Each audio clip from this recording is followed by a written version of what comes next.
Michael Jordan reportedly in significant talks to sell a majority share of the Charlotte Hornets. Here to discuss that from the Sports Business Journal, marketing analyst Derek Moss. Derek, thanks for joining us. I guess my first question is this something that is likely to happen? I mean, Jordan's camp basically saying they don't comment on speculation or rumors, but this is now out there and it's being put out there by the NBA's really top reporter, Adrian Wojnarowski.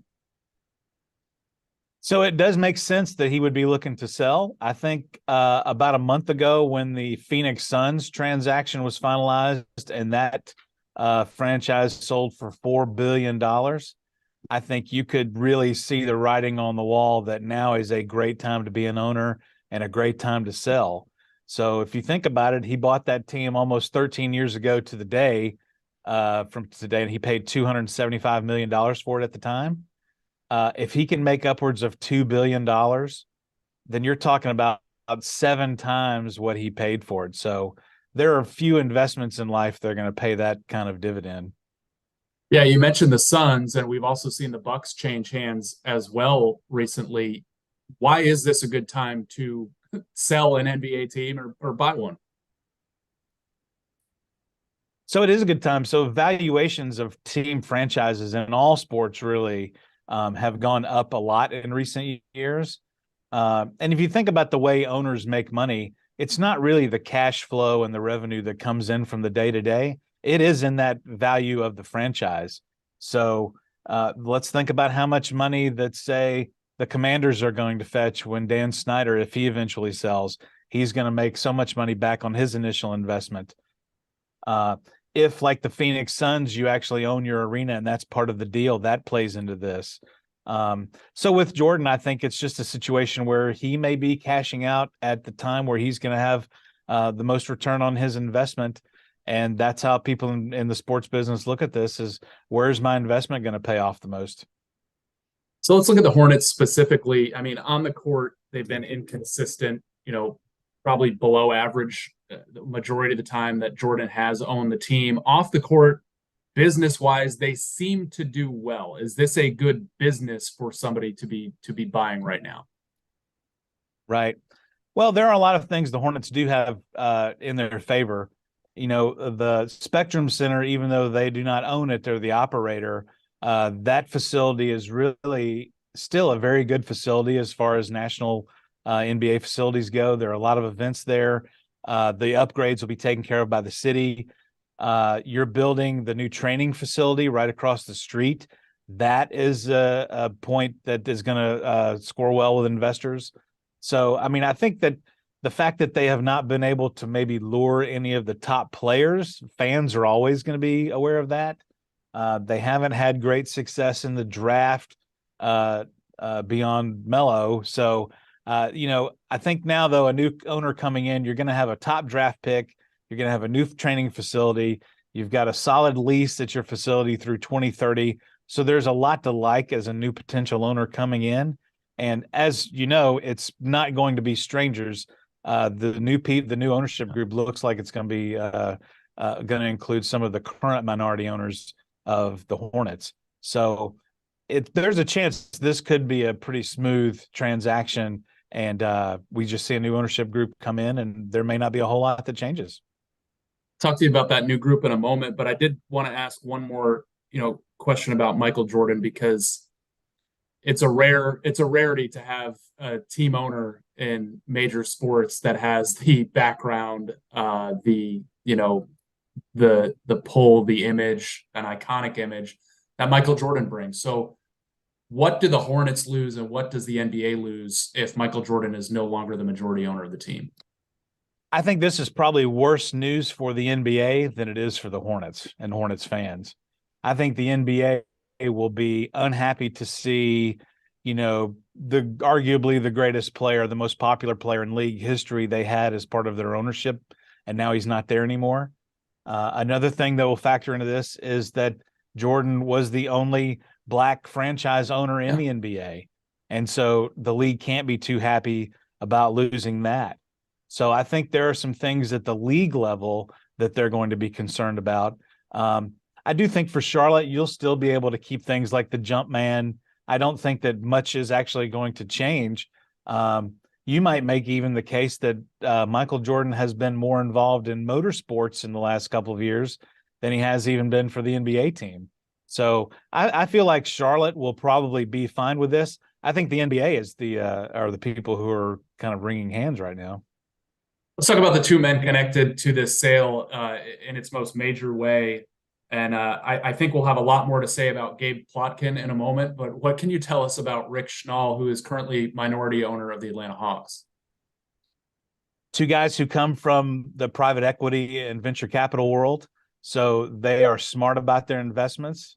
I was reading up a little bit on what they do. Like a lot of folks in sports, they are very data focused. They don't make decisions without crunching all the numbers. So you can be sure that even though we think, I've seen estimates on the Hornets going for 1.7, $1.9 billion, whatever that number is eventually going to be. They will have vetted that to the nth degree and made sure that it's a good investment. So these guys are smart with their money. They're veterans of the NBA, so they know the league. I think that will be important because sports is still very much a relationship-based industry. And so they have a lot of those relationships that I think are going to benefit them. So I actually think that this new ownership group, like I said, could be a pretty smooth transition for Charlotte. Gabe Plotkin, I mean, as soon as people heard his name, they reference his connection to the GameStop short. Reading about it, looks like he did take massive losses. Can you quickly summarize what happened there? And people are wondering, how is he even in a position to take a majority position in a team? Well, one thing I've learned in 14 years of working at Sports Business Journal, money just seems to pop up out of nowhere when people need it. I mean, we came out of this era where financing was extremely easy because of low interest rates. There was, free money moving around all over. So I think, we can look at a lot of businesses that, may lose giant sums of money over short periods of time, but that longer trajectory in sports, especially, your investments are going to pay off.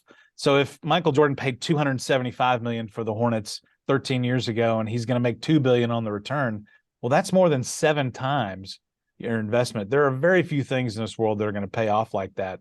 So for now, sports is still a very safe investment. I think the two things that I think will affect all of pro sports going forward that are worth monitoring. One is, I believe, more of a short-term transition as we move away from linear TV to streaming. So you've seen the problems with the RSNs, Bally Sports undergoing a bankruptcy, and we're going to have some reshuffling of NBA and NHL and Major League Baseball media rights. So I think that will be something to really worth looking at in the next few months and years. I think long term, the bigger existential crisis for sports is how do we keep young fans engaged with shorter attention spans, the people staying at home to work and not moving around maybe as much. I think all of sports has some questions about how do we retain younger fans. NBA probably has a leg up on some of the other leagues, but I do think those two issues are things that every ownership group is going to have to look at. How much money am I going to make from media, and how do I make that work? And how do I transition to this new streaming media economy and still make the money that I was making with these fantastic media rights that we've seen over the last several years? The NBA, by the way, is close to signing more media agreements in the next couple of years. So they're probably in better shape than some of the other leagues. But I do think that will be something that the leagues are really paying attention. They're going to have to be smart about. And final question about this potential sale of the Hornets. The Suns sale seemed to go pretty quickly from an outside perspective. Obviously, there was a lot of negative PR with the franchise, the previous owner, and the league. Maybe that ushered it along. When we're hearing about this now being, insignificant talks, maybe heating up, what's kind of the timeline for a sale like this, do you think? Yeah, that's hard to say. I don't really have a whole lot of insight into the details of this. I know that the Jordan camp is really not talking about it now, but just looking at kind of all the outside things that are going on, the timing is right to sell the franchise and cash out potentially while the value is at where it is right now. Like I said, that Phoenix Suns, when when the Suns sold for $4 billion, think about the Clippers just not that long ago, where it was a $2 billion sale. So the valuations of franchises are skyrocketing. And it may just be that Jordan feels like now I can maximize my investment, and maybe now the time is right. So I think this was purely a business decision. And I think Charlotte is well positioned to withstand this. I think Charlotte is such a growing local economy. You have this incredible base of financial institutions that offer sponsorship opportunities, great facilities in Charlotte. So I don't think Charlotte has a lot to be worried about from the fans' perspective. Like I said, I think the NBA is just going to be disappointed to losing a very high-profile manager. But my prediction is we're going to see him a lot more in motorsports.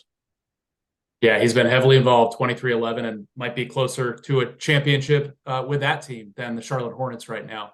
Derek Moss from the Sports Business Journal, thanks for joining us to talk about this. Thanks a lot.